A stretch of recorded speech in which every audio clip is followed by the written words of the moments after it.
Hey, William Robinson, how's it going?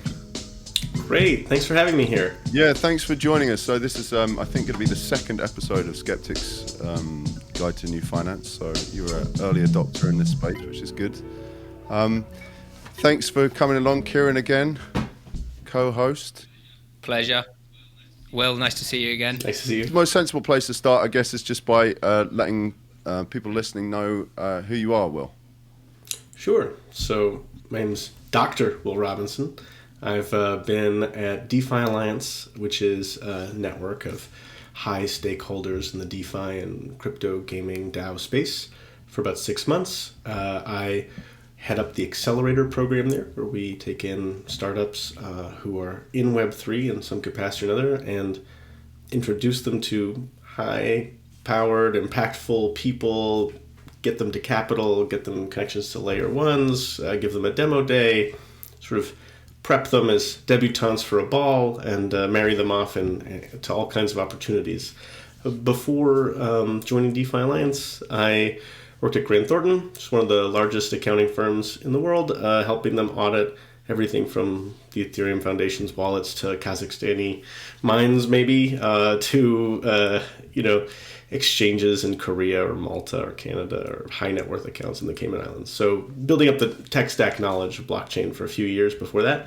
And then my training is in game design. I have a PhD in game history, game studies, lots of different ways to call it, mechanism design. I'm not really an economist, though. I'm more like one of those fruity humanities kind of professors who comes up with philosophy papers rather than like a coder or a math guy. Awesome. So how did you come to be involved in the crypto space in general? What was your journey to here where you are with DeFi Alliance? Sure. So studying games, my focus was on mechanism design. My professors in my undergrad already were saying, like, why would games be relevant to study? They're just like worse movies. And I was like, no, I swear they can do something more interesting. And they're like, okay, prove it. And I was like, fine. And I thought about it. And it was like the rules of games that made them exciting. The possibility spaces that they made available and the ways they incentivize players to behave or think in different ways. And so I started sketching out this idea of mechanism design, mechanics design. I didn't know it was called reverse mechanism design, according to economists and what people do in crypto. I thought it was procedural rhetoric. That's what we used as a term. And then when I heard about Bitcoin, incentivizing all these players to mine Bitcoins in their own way using these hashes, I was like, this is weird and interesting and sounds like something I want to learn more about. I was very fortunate enough to have a domain expert in the family. My cousin Dan Robinson basically pulled me in. And from there, I had a really difficult but interesting time learning through Andreas Antonopoulos' books and the CryptoZombies.io app, all kinds of different ways of like learning. LearnMeAtBitcoin.com, that was great. And then got my first job in crypto doing marketing. I basically was going to sell products in the crypto space and had no idea how to do it.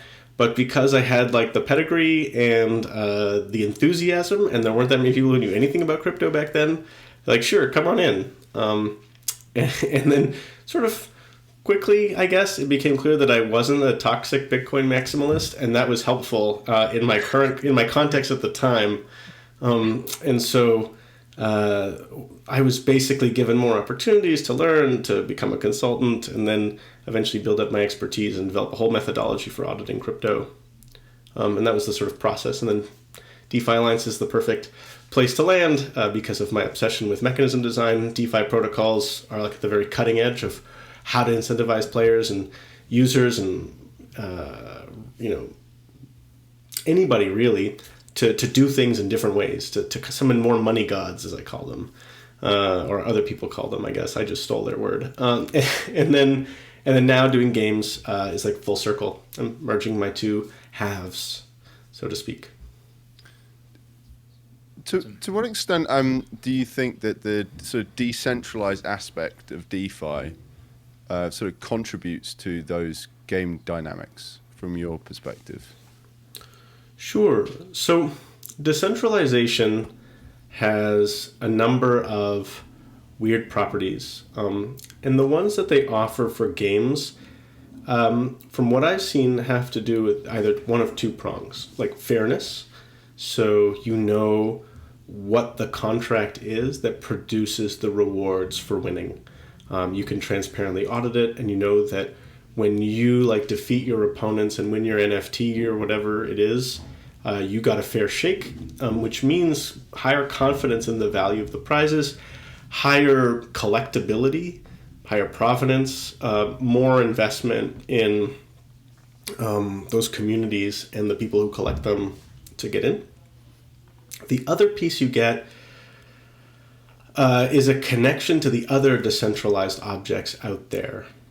So you get to connect to Uniswap, Aave, Maker and its DAI, all these different DeFi protocols get sort of strapped into you. Because if you weren't decentralized, then you'd become the weakest link of centralization there. And then a government could just, censor at that point. So I think that the interesting piece for decentralization then comes for its like regulatory whack-a-mole portion, where games can just do things that like Blizzard Entertainment can't because it's a publicly traded company for now. So one of the exciting features is games that give up equity to their players. So imagine you're a game design protocol or a game protocol, and you've been designed such a way to extract rent from players, right? People play, they love the game, they put in like, a few bucks, and the protocol just gets richer and richer and richer. It can pay out players for what they do. It can pay them to build. It can pay them to play.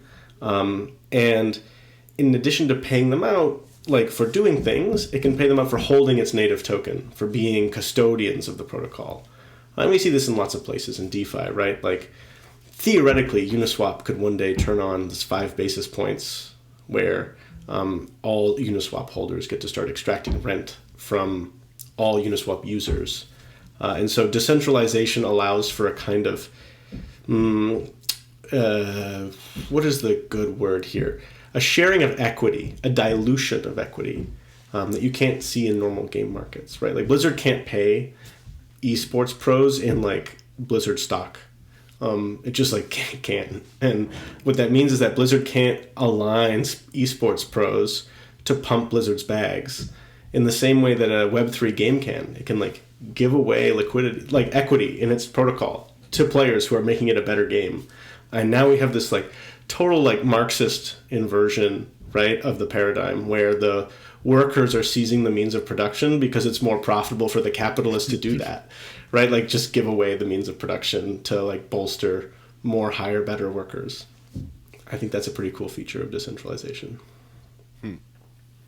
Yeah. So I think a really interesting point that you touched on was this idea that crypto allows you to sort of avoid the rules, if you like. It provides a venue where you don't have to worry about the constraints that people who are playing by the rules have to worry about, right? So you mentioned Blizzard as a good example. To what extent do you think, or how do you see the relationship between regulation and crypto? Do you see them as antithetical? Do you see them as coming together over time? Like how do you see that playing out over time? Yeah, it's a great question. So I have a lot of thoughts on this topic. I certainly like regulators for a lot of reasons. Like I don't think that 13-year-olds should be like buying derivative stock options from synthetic like apparatuses built on chain. Like that doesn't sound like a good idea. I don't think normal people should be doing it either, frankly. These are really hard decisions to make. And then we layer games on top of it where you're incentivized to take financial positions because of some like juicy graphics or some like leaderboard. We're doubling down on like, ruining the fabric of society here. So what you kind of need in the interim is regulators to at least warn people. But the whole point of decentralization is like they're powerless. Like even if they want to do something, it's quite hard if you can truly decentralize. One of the things I like to mention, I don't know if this is too crass, but like sex used to be brokered, right? Like priests would have to marry you to the person you were going to have sex with and sign off on the sex process. And at some point, we figured out that we could do peer-to-peer sex. We could just through like consensual mechanisms, kind of like, TCP/IP. I'm just like, do you want to have sex? Yes, I want to have sex. You sure you want to have sex? Yes. Double check. Okay, let's go have sex. We could figure out a new way of organizing society around a public like desire, like without intermediaries, right? And disintermediating sex was quite powerful. Because we got to have gay sex all of a sudden, which was like really fun, and no one got to do that for a long time, like above board. And what it took, though, unfortunately, was a lot of mistakes along the way. The sexual revolution had a lot of non-consensual sex, had a lot of dangerous STD-filled sex. And what you needed was like education in schools to teach people like how to have sex peer-to-peer. And right now I feel like in DeFi and in Web3 games, we're at this dangerous like situation where no one knows how to be their own bank. No one knows how to make these financial transactions because we've relied on other people to guide us. And until we can get enough education, like people are high risk of all kinds of terrible things on the way to like these great things we're going to give them. That's got to be the headline of the show. I've never heard that analogy before, and you brought it in beautifully at the end. Thanks. I think the peer-to-peer sex thing is an interesting angle. So where I guess if I tried to steel man somebody, try and sort of chop that analogy down, it would probably be that this kind of financial infrastructure and the nature of it being sort of global and distributed means that the kind of social risk that it carries is much more significant, right? Which I think is one of the reasons why financial activity and all these types of kind of areas of important infrastructure, right, whether it's developing weapon systems or whatever it is that you're doing, are fairly tightly controlled. Right. It's hard to fund, terrorists with peer-to-peer sex protocols. I agree. Like it's much easier to do it with, but it's like hard to uphold like the Bible and this whole Christian identity or whatever religious creed identity if you're allowing gay sex for some reason. So like sex already tore down all the things it had to tear down. But yes, the risks are higher for sure. But at the same time, and this is the pushback to these terrorist financing claims, is that one man's terrorist is another man's revolutionary, right? That's the whole point of crypto, is that the worst case scenario isn't that we have some terrorism here and there. It's that we have a state that's so powerful that it can dictate what everybody does forever until the end of time because it owns the money and the media. And so if it can own basically our identities and decide for us what we do, we can never dispose of it. And so what DeFi is supposed to do is keep one tool in the bag of revolutionaries, at least, to fund themselves to overthrow the worst despotic governments that maybe we haven't even seen yet. But like we don't want to see them, right? Because once you get to that end game state, there's no like removing it, right? Especially with the nature of the technology at the disposal of despots, like better surveillance, higher monetary policy controls, like police forces and militaries is scary. So that's the sort of counter there. Yeah, I guess if I had to sort of let me play the sort of role of the regulator, Sure. I think they would try to argue that their existence helps control the proliferation of antisocial institutions. So transnational organized crime syndicates, for example, like the fact that the majority of the financial system is not welcome to them means that at least if they want to use the financial infrastructure, they have to pay a significant tax in order to be able to obfuscate their activity, to be able to make to be able to engage with the current existing financial infrastructure, if you like, and by creating a new financial infrastructure which effectively abetted all of their activity and made their financial operations significantly more efficient, then you would make those organizations more scalable. You would have, the antisocial impact of those organizations would be magnified. So I think, if a regulator was here, I think they would argue that it's a bit like arguing that sort of I don't know, that we should get rid of seatbelts because not that many people are dying of car crashes. It's like, well, one of the reasons people aren't dying of car crashes is because they're wearing seatbelts, right? So it's not that driving in a car is getting safer. It's that all the affordances that we have are keeping people safer. So getting rid of them isn't a good idea. Well, do you see, touching on your point earlier though about regulators putting in warnings that if you can operate in a truly decentralized way, that where regulators can add positive value would be in creating hurdles or warnings along the way rather than actually being barriers to access and entry? Yeah, probably, because they haven't needed to exist in the past, right? Like, you can't do things unless you go through a broker of some kind, generally. And that broker's there to stop you from doing stupid things, or to do things at least in a sober way, right? So, like, there should be a very clear statement, like you shouldn't trade your financial assets while drunk. You should hold your private keys in these kinds of ways. Like, here are now that you are at risk, and our job is to protect the people, right? Sometimes from themselves. Like, it's kind of their job to get educated and then teach people what to do about it. Because this is one of the sort of problems with crypto, right? You can say oh, it's bad, let's ban it, but it can't be banned, right? That's the whole point. That's why it's so expensive and popular. Now, you can ban its on and off ramps into fiat. You can certainly police those things. But it's like that meme, right, from the Matrix, where we're going, you're not going to need fiat. So you see the educator role, or the regulator role, as an educator role, in a sense. It's here are steps you should take, here are things you should and shouldn't do, rather than you're not allowed to do this. Well, they can still police things, certainly. I mean, we still don't want terrorists using... I mean, while we're on the side of the state, we definitely want to flex our muscles against terrorists. But, there are regulators on the other side of the SEC, right? There are regulators out there who protect your privacy, who know the importance of privacy in the fabric of society. But they're just more neutered or less heard of. But, theoretically, we should have some pushback internally on the extent in which people want to reveal information. Yeah, I think the issue of privacy is an interesting one, though, because it's less... I mean, I think blockchain and DeFi is more related to the initial point that you made around censorship resistance. So a lot of the encryption technology that's used in blockchain protocols to protect users' privacy is equally applicable on centralized ledgers. It's the reason that it isn't afforded in the traditional financial system is because there's an expectation of a certain level of oversight because of all these money laundering and terrorist financing principles that all the financial institutions have to abide by. So I think the question is, to what extent will the regulators use their legislative power to try to protect the principles that they're kind of built on, or will they just accept that DeFi has come along and that they just have to put up and shut up? I guess I think the sort of Steelman argument is that different jurisdictions will be more liberal, and then the more liberal jurisdictions is where all the DeFi capital will flow, and therefore it will create a competition between states, different nation states, where they will effectively they'll be hamstrung. They won't be able to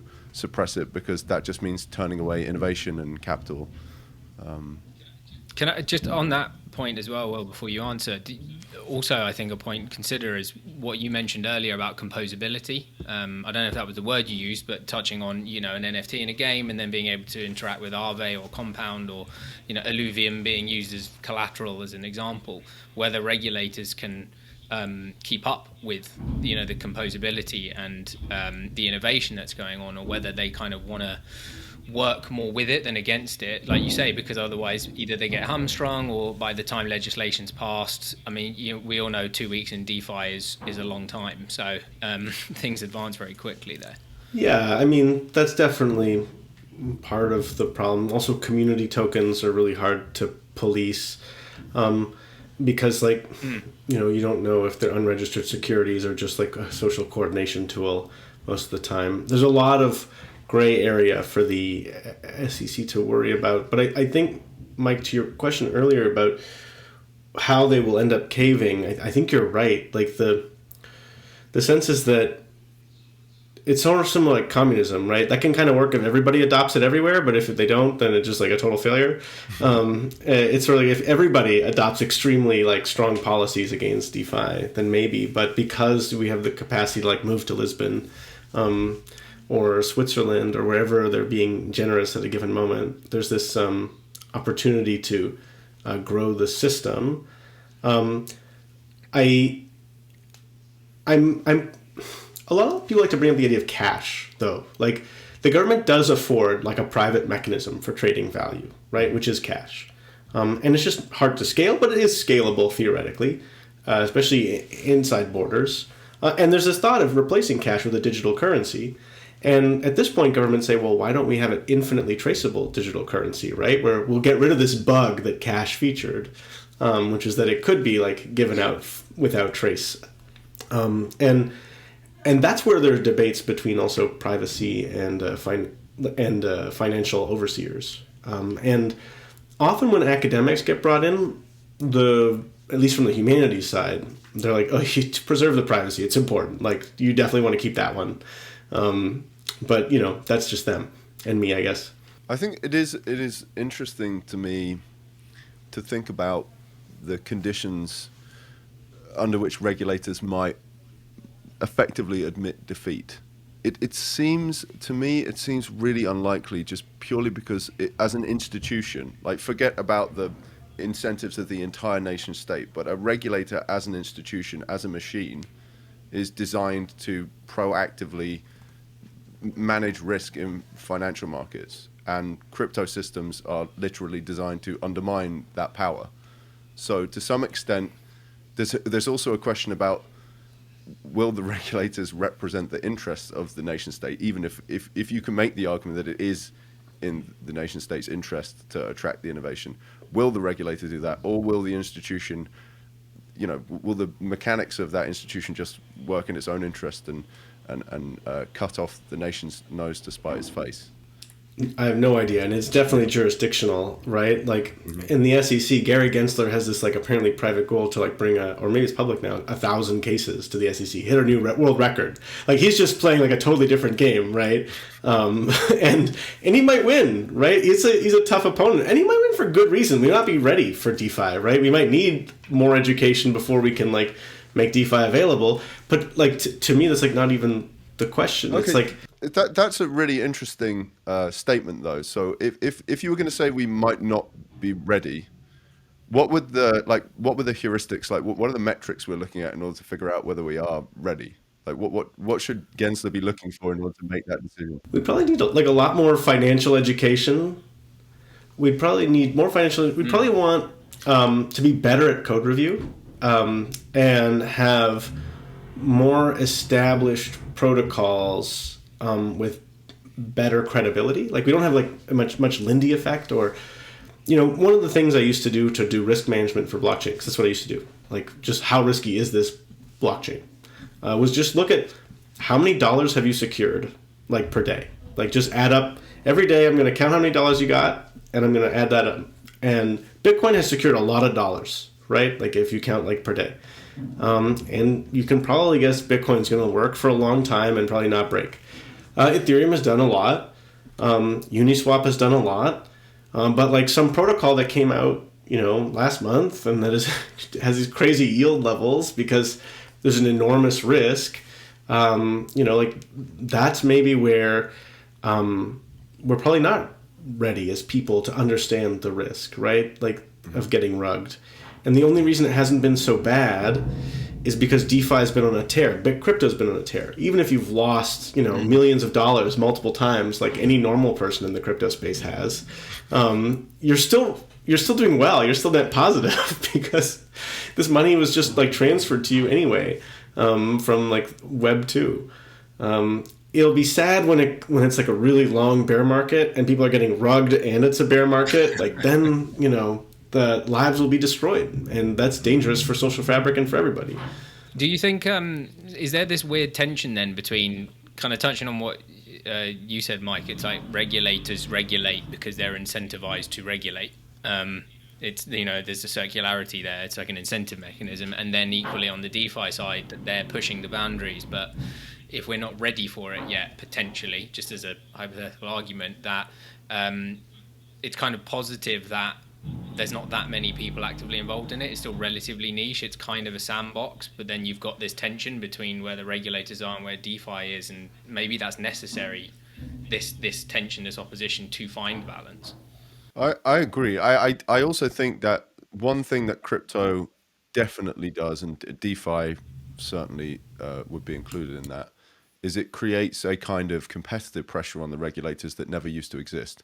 So regulators as institutions didn't really have, like, there was no pressure on them to allow innovation because they controlled what activity was permitted or not. And crypto has created the conditions where people don't need permission to build, transactional propositions that have, transactional integrity. Yeah. And that's a new thing. Like building a completely decentralized system that's censorship resistant is a new affordance to society, and it creates a venue where people can build systems that otherwise they would have needed permission from the regulators for. So that puts more pressure on the regulator to look at its existing kind of regime and figure out, like, okay, where are we being too heavy-handed? Like, how can we figure out we don't want this activity to bleed out into the pure play crypto realm where we have no control over the actors.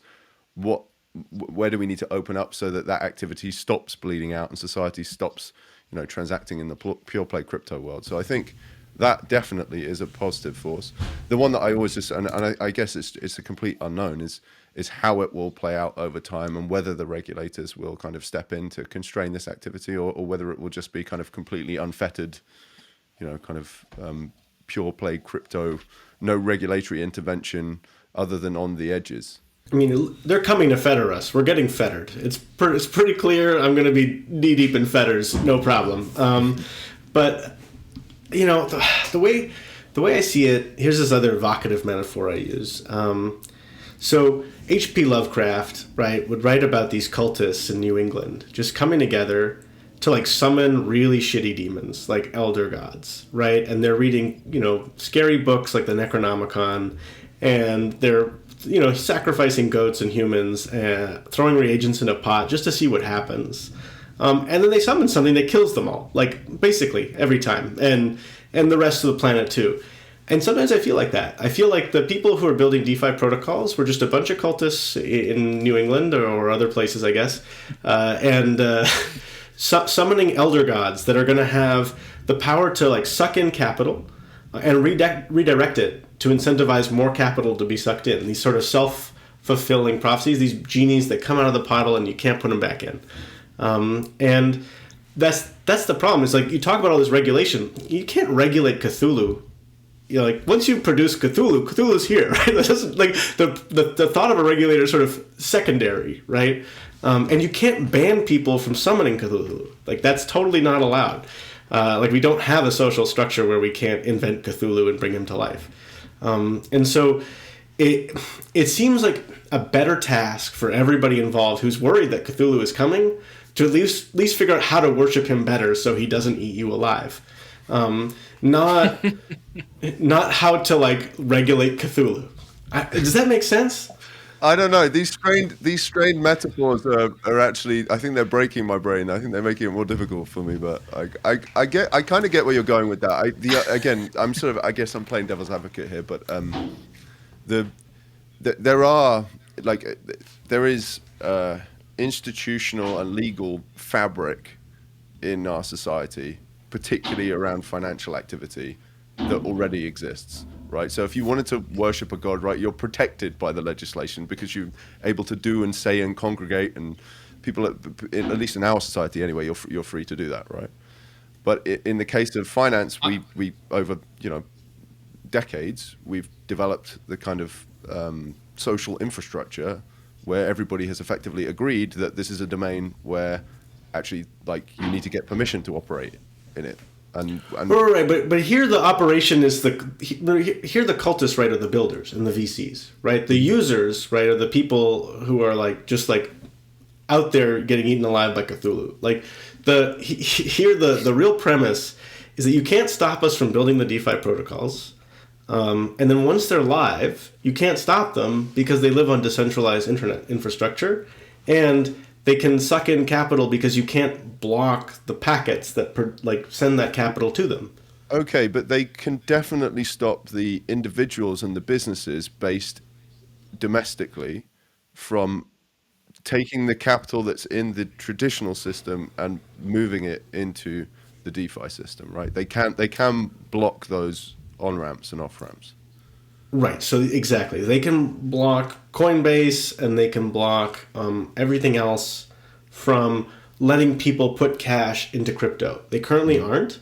But as soon as they did that, then you would only have peer-to-peer transactions the way that we had in 2012, where you want to buy some Bitcoin, find a drug dealer.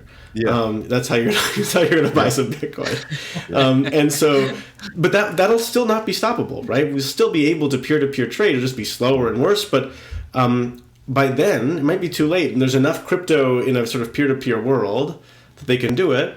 Where they might overstep one step further is it's a pseudonymous network, right? We can theoretically figure out who most of the people who own most of the crypto is. So in the pipeline coming, right, is a whole bunch of anonymization technology, right? ZK rollups, using ZK snarks, optimistic rollups. We're gonna do a lot of cool things in a lot of places. We got Tornado Cash, we got Monero, we got Zcash. We haven't needed it. The regulators have been generous with their or slow, one of the two. I would say the latter, personally.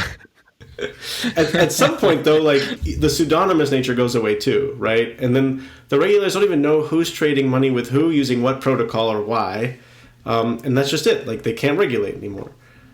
So on that note, I'm curious to hear how you guys are thinking about it with DeFi Alliance. So for anyone who doesn't know, DeFi Alliance, you guys have a huge network in the space, as you mentioned. I think it's 150 plus companies and some big names.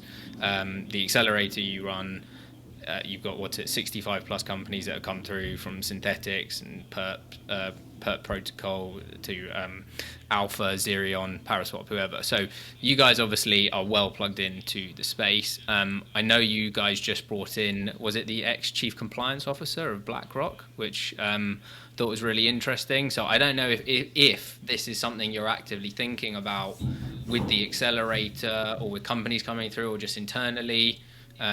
Is there a way you guys are approaching it? Oh, certainly, and certainly I won't be talking about it here, I'm afraid.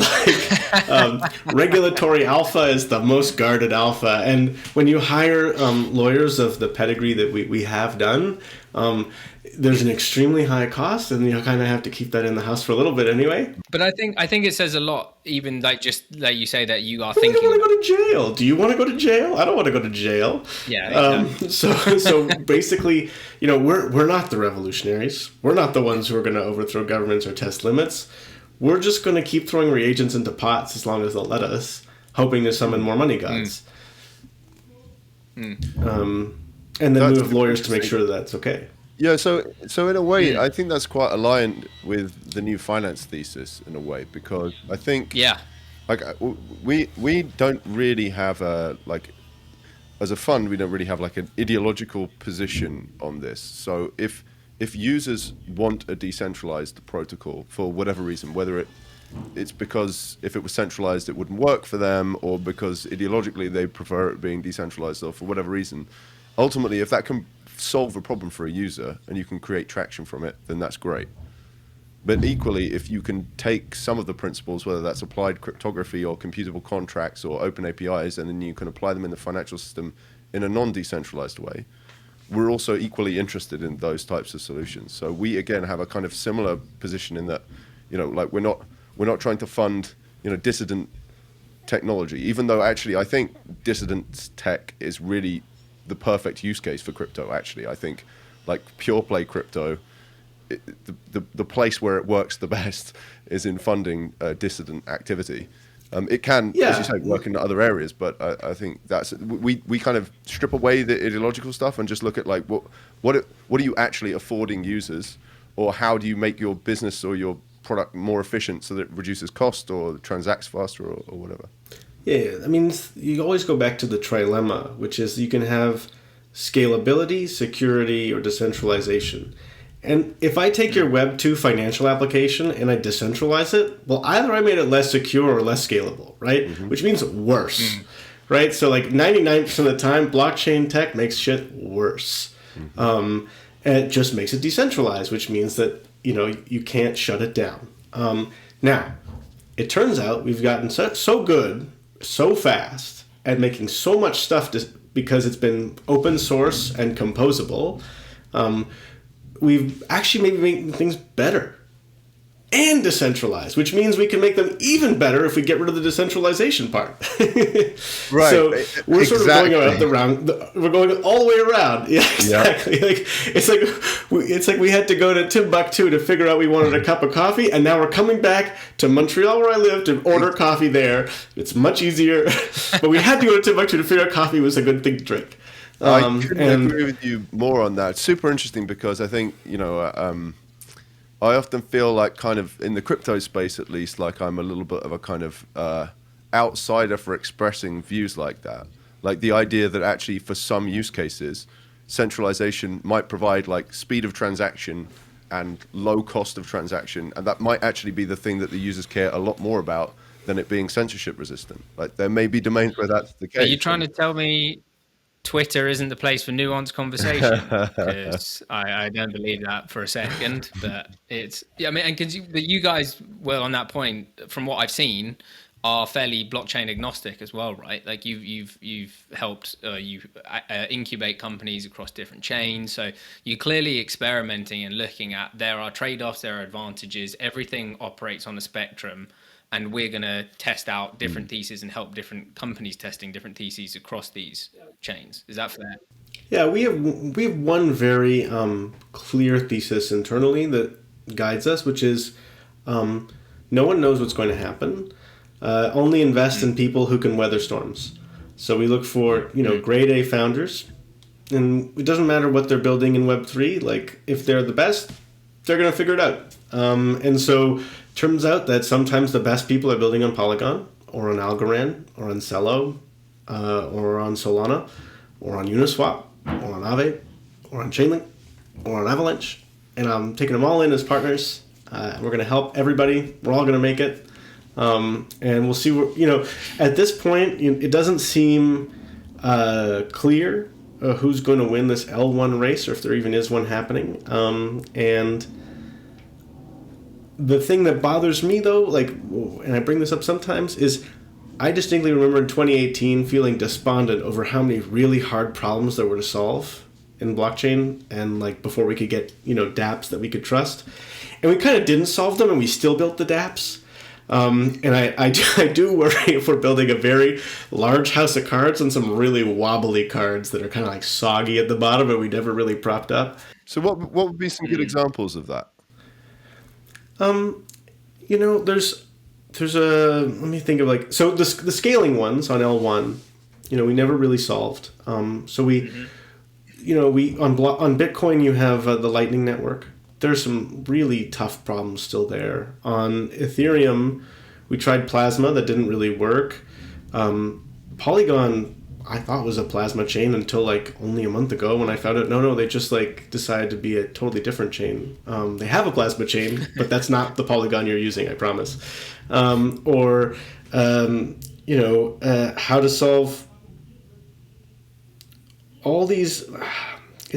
They're tricky, and they're really, really hard to explain on radio, because they take many steps, and they're the things that you can learn about at the Stanford Blockchain Conference, which I recommend you go to, by the way, and it's in January on the 20th.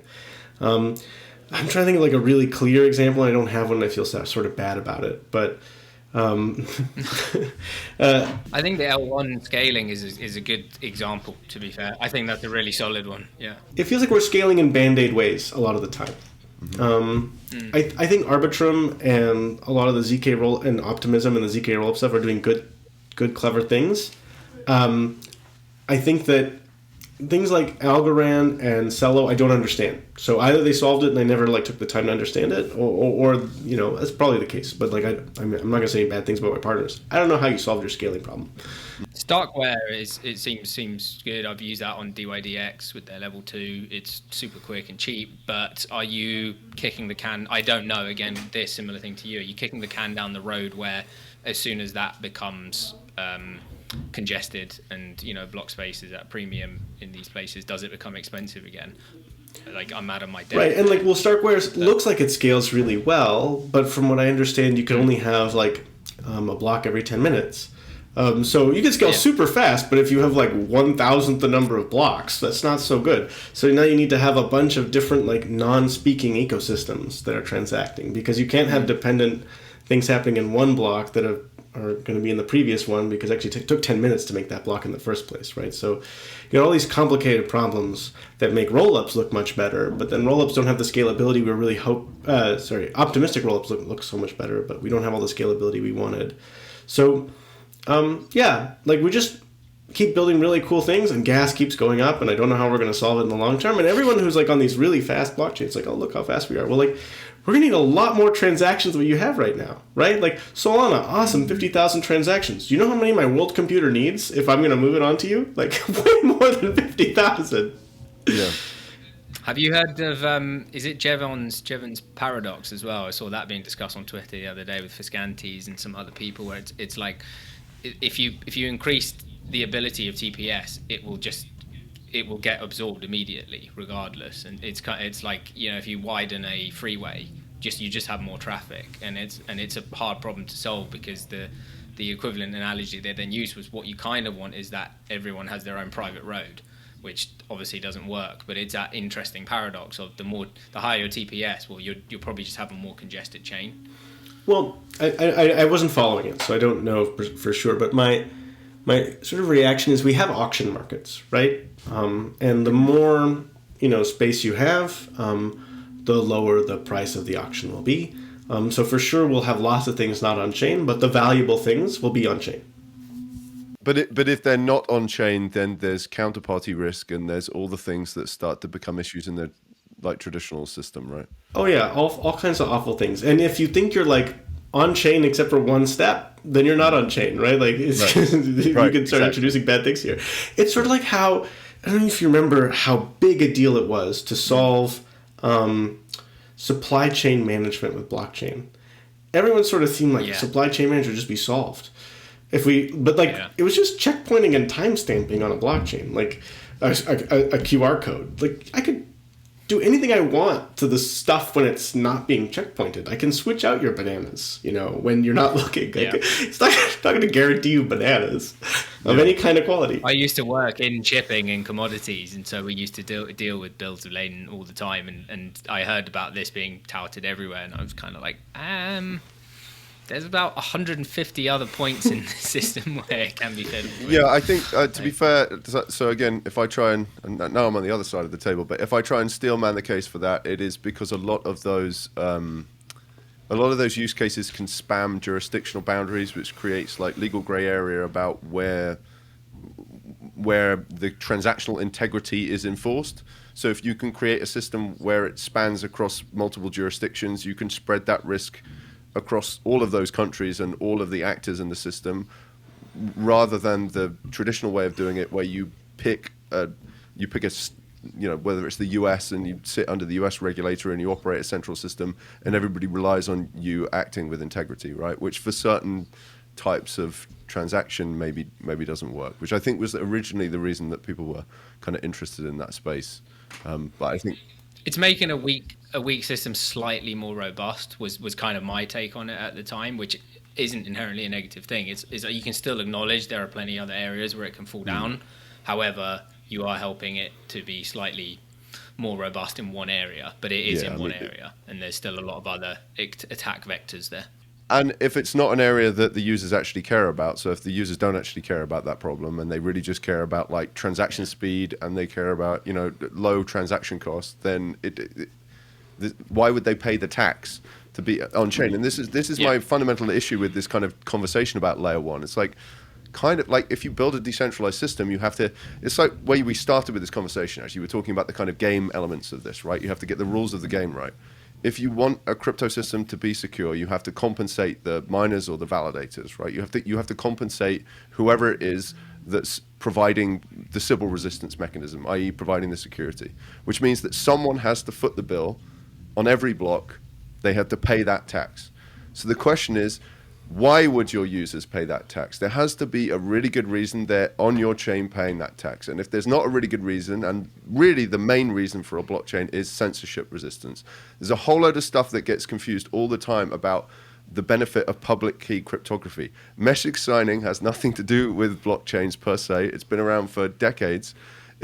You can do a centralized system using message signing. You can do a centralized system using encryption. You can do completely untraceable transactions. Yeah, this happens to me sometimes where someone's like, look, I got this amazing chain. It's like transactions are like 1 cent each, and you can have 1,000 per block. And I'm like, so you're telling me that for like $10, I can hijack your entire chain forever?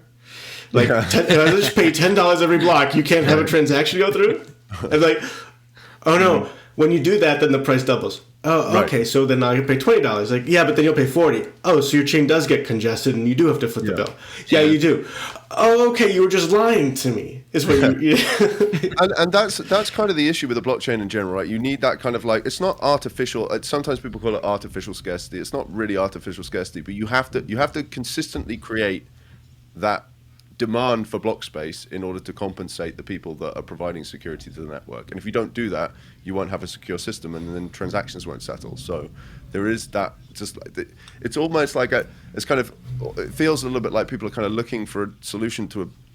It's not really a problem, really. It's like right. No, and you see this on like Crypto51.app was this website I used to visit all the time. It would just like track how much it costs to buy an entire hour's worth of block space, right? So you want a 51%, you can't 51% attack people, but you could maybe like buy blocks out, right? In different ways, by hiring miners to do that. And like, it's very expensive to like buy up all of Bitcoin's like mining for an hour to just like decide what you want to do. It's less expensive to just buy all the block space for an hour, but if someone really wants a transaction to go through, they'll just pump their fee and beat you, because you can't buy every slot for $1,000, but you can sort of triple the block's cost for a long time. And just looking at different attack vectors and hating on it, and you would see that some chains like are really vulnerable. Like for like $4,000 worth, like I can own this chain for an hour. The chains that you had no idea like are that vulnerable, and yeah, this people like to shit on Bitcoin all the time and like complain about how slow it is and how like archaic it is and how blockchain 1.0 it is. But like if you want to move millions of dollars safely, that's where you should do it. I mean, on that note, maybe a kind of area to finish on would be with DeFi Alliance, and I'm just interested as to kind of what you're seeing coming through that's really exciting you, or any areas outside of that, just in crypto in general, that are catching your attention at the moment. NFT space obviously is very hot. You and I have discussed it before. Rock JPEGs. Yeah. Well, yeah, my liquid JPEGs. Yeah. I won't speak for the founders and all the rocks they own, but I will speak because I don't own any, unfortunately. I'm not alpha, you guys. Like I don't own any good JPEGs. I'm a total loser. Like I'm so conservative. I buy things like ETH, and I'm long it. That's not financial advice. But I can say that I'm very excited right now about guilds. I think that guilds have all kinds of really scary upside that no one's considering until they've lived in a Web3 game accelerator long enough. It might be worth just explaining to everybody listening in case they don't know what a guild is. I'm just debating whether I want to give away all this alpha right now. Oh my god. Okay, look, if you're a guild and you're hearing this, you talk to me first, okay? A guild is a DAO. It's a group of people on the internet, and they're playing video games together. And the thing is, it's really expensive to play some Web3 video games like Axie. And so the guild's going to lend you NFTs to play with. And so you borrow these NFTs, you grind with them, you make some kind of revenue. The NFTs are yield bearing. Maybe like you can make $50 a day with an Axie. And the guilds, they do some kind of revenue share. You, the player grinding, get 50% or 70%. Us, the guild, will get the rest. And you're gonna like pay off the Axies that we're lending you, basically, and then we're gonna start making profit. And the reason they make money at all grinding is because there's some whale collectors who really want some scarce Axies, and you gotta just do that all day through a very fairly rendering protocol that will only mint those rare Axies for those collectors if enough players play, right? So it's this kind of Western wealth, indentured servitude from the global South, just manufacturing through false scarcity JPEGs. Everybody's into it. If you're not into it, you're just wrong. You can watch episode 2 of Black Mirror season 1 to get a sense of what people are actually doing. But it turns out that these guilds have a lot of players that they're directing. And if you're a new game and you need a player base to bootstrap your economy, you should talk to a guild, because they're going to bring you a lot of players. But why would they pick your game, dum-dum? There's a really good game called Axie that's way more valuable than yours. Well, what if you gave them some of your equity? What if you give this guild a piece of your company in exchange for player liquidity? All of a sudden, that looks a lot like how DeFi works, where I go to large liquidity providers. I say, here's some of my governance token. Please provide some liquidity. And you can, generate all your yield you want on top of it. And so these guilds are going to come play to earn on your game, and their players are going to be happy. You can even reduce the margins you make, because now you're just an investment portfolio bringing in players to games left and right to bootstrap them into existence. So I want to own the guilds. Sorry, Matt. So if your game is shitty, do you have to pay the guilds more to get the users to stick with your game? Yeah. Just like how your DeFi protocol is shitty, you have to pay the people more. Is how I imagine it. But the idea is that if your game's play to earn is shitty, that's what we're talking about here. People are playing to make money. They're not playing because they like your game. I mean, Axie's fun. I've played it. It's actually fun. I'm not gonna lie. But it's not spend my life 10 hours a day every day for the end of time fun. And they know that, right? It's not World of Warcraft. Right, which, or Dota 2. Maybe I could play Dota 2 that much. But okay, so these guilds have enormous power. They're growing. They're fundraising at crazy valuations now. And I'm late. Obviously, I'm late. And then I want to buy into them. I want them to buy into me. I want to parade all of my games in my accelerator in front of them. They can see if maybe they want to take some equity in some of them, bring their players over. Everybody's winning. The players win, the guilds win, the team wins, I win again, hopefully. It's win, win, win, win, and 2 wins for Will at the end. That's what I want. Get me into your guild rounds. I'm going to make them richer. You hear that, internet? Yeah. And the one thing I absolutely love about this is that it's again one of these areas of kind of, if you ask the regulator permission whether or not you could do this, they 100% would tell you can't do this. So it's a perfect use case for crypto, right? If you want to bend some rules, crypto is the venue to do it, right? And gaming. Yeah. Well, one of the tough parts about the guilds, right, is that some of them are getting equity into games. I don't know which ones. I won't say them out loud. But then they have a token, and that token is indexed to the equity they have in those games. Mm-hmm. And then all of a sudden that's an unregistered security, obviously, right? Because you've got something that is indexed to the work of other people that's going to go number up over time. But the guild tokens don't look like that when you look at them at face value. They look like community tokens. They look legit. And so you got to sort of figure out what's really going on. And what I worry about is there's a lot of bait and switch in the space. And this is sort of, what everybody has to do. They always say, this is my project and what I'm all about. And it just so happens there are some mechanisms in the back that make things a little more complicated. And so for retail, it's really hard to pick projects they want to invest in, because they don't get to see the shadow mechanisms that make money. Only the front ones these don't make any sense. And then, of course they don't make sense. They're smoke and mirrors. Yeah. Maybe that's a good note to finish on. It didn't really sound very pro crypto, though. To be honest, it sounded sort of like we're reinventing the same broken system where a few people How about benefit we from get? it. Yeah, you can let people let Will call people into their yield rounds again, and that can be. I'm sorry I gave away the thing that you were trying to hide from everybody, but I do want to show that I'm really smart and thinking about these things all day long. So come on, and yeah, I'm not pro crypto. I'm pro doing really cool things that bring people value. Sometimes crypto does that. Sometimes crypto's shitty and it hurts people, and we gotta like worry about it. And people want to self-regulate, and I'm confident that we cannot do that. So we're gonna have to figure out something else.